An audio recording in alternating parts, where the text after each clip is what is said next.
E aí, pessoal? Para quem está na luta pela aprovação em concurso público, entender as liberdades fundamentais é, assim, essencial. Neste nosso encontro, a gente vai destrinchar os artigos 18 a 21 de um jeito bem esquematizado, focado naquilo que realmente importa para garantir os pontos na hora da prova. Vamos nessa? Para a gente começar, vamos usar essa frase do artigo 21 como nosso norte. Sabe por quê? Porque ela vai direto no coração do que é o serviço público. Ela mostra por que todas essas liberdades existem. É importante lembrar sempre disso. A autoridade do governo vem do povo, exatamente as pessoas que os futuros servidores públicos vão atender. Bem, o nosso roteiro de hoje foi todo pensado para facilitar o aprendizado. A gente começa com os pilares da liberdade, vai avançando do pensamento individual até chegar na ação política de todo mundo e no final a gente fecha com aquela síntese estratégica, sabe? Perfeita para a revisão final.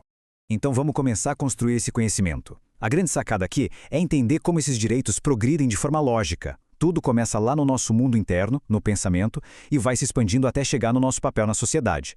É uma jornada em tanto. E o primeiro tijolinho dessa construção é a liberdade de consciência, que está lá no artigo 18. Pense nela como a liberdade mais íntima, a mais fundamental mesmo. É a base onde todas as outras vão se apoiar. O ponto central aqui é o seguinte: o artigo 18 protege o nosso universo particular, o nosso foro íntimo. É o direito de ter os próprios pensamentos, a própria consciência, a própria religião, sem ninguém se meter. É o ponto de partida de tudo, entende?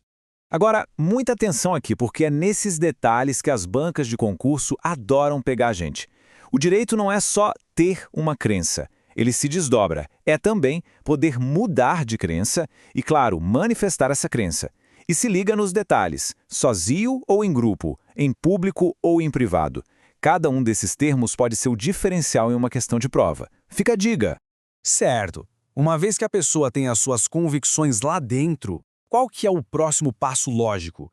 É botar para fora, é expressar. E é aí que entra o artigo 19, que vem para proteger a voz dessas convicções. Olha, o artigo 19 é bem mais do que só o direito de falar, viu? Ele garante o direito de ter opiniões sem ser incomodado por isso. E, o que é muito importante, ele protege todo o fluxo de informação, o direito de procurar, de receber e de espalhar ideias. O alcance desse direito é gigante, e aqui estão os termos que as bancas amam explorar. Sem consideração de fronteiras, que faz dele um direito que ultrapassa o país e por qualquer meio de expressão, que hoje em dia, cobre de um simples panfleto até a internet e tudo mais. Da expressão de um indivíduo, o caminho natural nos leva para a ação coletiva. Afinal, como diz o ditado, a união faz a força, não é mesmo? Então vamos para o artigo 20, que fala do direito de se juntar com outras pessoas que pensam de forma parecida. A ideia principal aqui é o direito de reunião e de associação, que é a base para a sociedade civil poder se organizar. Mas tem uma condição importantíssima, uma palavra-chave para concurso. A reunião e a associação devem ser sempre pacíficas. Aqui a gente tem os dois direitos principais e um ponto que, olha, despenca em prova, o chamado direito negativo. Não é só o direito de se associar, mas também o direito de não se associar. Ninguém pode ser forçado a fazer parte de um grupo. Grave bem isso. Esse quadro comparativo aqui é o ouro para revisão. De um lado, o artigo 19, a voz de um, o direito do indivíduo. Do outro, o artigo 20, a voz de muitos, o direito da galera. Entender essa diferença entre o individual e o coletivo é o que vai resolver um monte de questões. E agora, chegamos ao ápice da nossa construção, o artigo 21. É ele que conecta diretamente as liberdades individuais com a estrutura e a autoridade do governo. É aqui que a cidadania se torna completa. O artigo 21 se divide em 3 partes bem claras. Primeiro, o direito de participar do governo. Segundo, o direito de acesso igualitário ao serviço público, um ponto que interessa muito para quem está estudando, E terceiro, o princípio fundamental de que a autoridade do Estado vem do povo. O que este artigo diz, no fim das contas, é o princípio da soberania popular. Ou seja, o poder não vem de cima para baixo. Ele nasce da vontade do povo, que se manifesta principalmente nas eleições.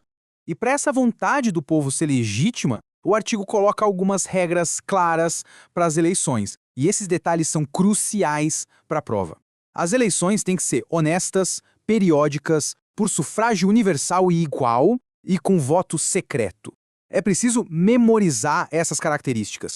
Certo, passamos por toda essa construção lógica, artigo por artigo. Deu para cansar um pouco, né? Mas agora, para fechar com chave de ouro, vamos consolidar tudo com uma ferramenta de revisão de alto impacto, pensada exatamente por dia da prova.